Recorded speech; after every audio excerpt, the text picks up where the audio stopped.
like the cover, the cope, and the criticism that's been thrown at Tucker Carlson from guys like the king of the neocons here lately, Mark Levin, has been, wow, Chatsworth Carlson really scored. How many Iranians are in Iran? Wow, that was a profound question. What's their ethnic makeup? Wow, another brilliant question. You really nuked Ted Cruz. The ladies at the ludicrous left-wing media website were all excited. Their usual hysterical clickbait headlines.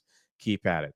All right. So I responded to this, and this is the point I'm generally trying to make here, right? Like, you are cheerleading war against these people, yet you don't seemingly even know the most basic point in what a war could possibly entail, which is how many people live there.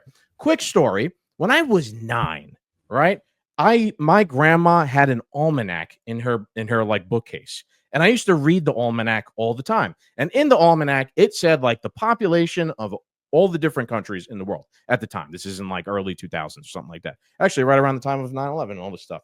Anyway, I remember reading it and being like, wow, this is so cool. Here's the population of the United States, 200 and something million. Here's a population of China, 1 billion. And little 9-year-old me used to think at the time, that's crazy. I hope we never have to get into a war with China because they have way more people than we do.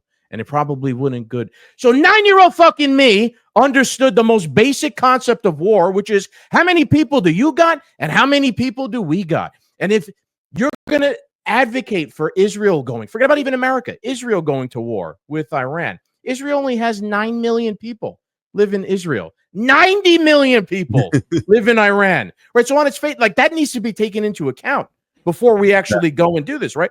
I'm not saying that Israel maybe couldn't win. Maybe they have the right intelligence, the right technology, right? Like everybody watched the Battle of the Bastards, right? Jon Snow and the boys won 300 Ramsay Bolton, right? And 300 and all this stuff. It's possible. But Jesus Christ, like Jon Snow didn't go into there not knowing anything about what he was about to do or who he was about to fight. Jesus, you guys are advocating for a regime change and a war. And forget about even my broad point of how many people we got is how many people do they got. There is the point that like Israel does definitely not have enough people to launch a ground invasion. They can't go one-on-one, right? Maybe that's why they seem so hell-bent on getting us involved, because we do, right? We have the resources to do it. Which I have. Go ahead. Okay, so last point in regards to all that, then it gets really complicated, right? There are different ethnic makeups in Iran. There are the Ayatollahs, right? There are different sects within Iran. If we break this thing, what happens after? There is no thought to what happens after. Do you have a failed state where a worse leader arises or a worse group like ISIS